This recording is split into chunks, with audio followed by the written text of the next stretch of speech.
Dieu nous sauve de l'angoisse de la mort.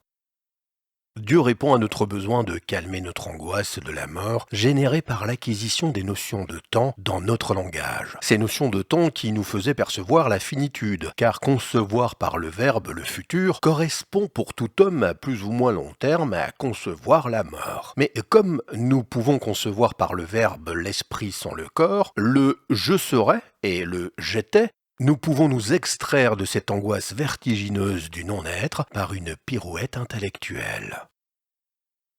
C'est ainsi que, si j'arrive à me projeter spirituellement par l'esprit dans le passé et le futur, cet esprit que je projette dans des futurs hypothétiques ou dans des temps révolus, cet esprit peut donc exister sans le corps. Et si je meurs, mon esprit reste indépendant du corps. Ainsi débuta la spiritualité intrinsèquement liée aux notions de temps.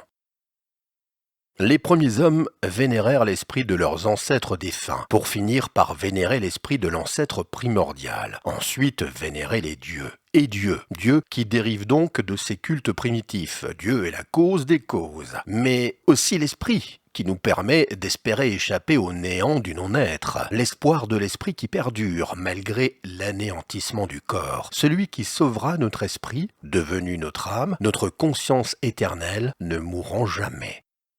Dieu est devenu un calmant, permettant de supporter l'angoisse de la mort donnée par les notions de temps. Et même si cela n'est que conception humaine et que nous mourrons pour l'éternité en tant qu'hommes, comme c'est Dieu ou le monde qui fait l'expérience de la vie en nous tous, nous ne mourrons jamais. Car Dieu est éternel, c'est juste l'homme qui meurt.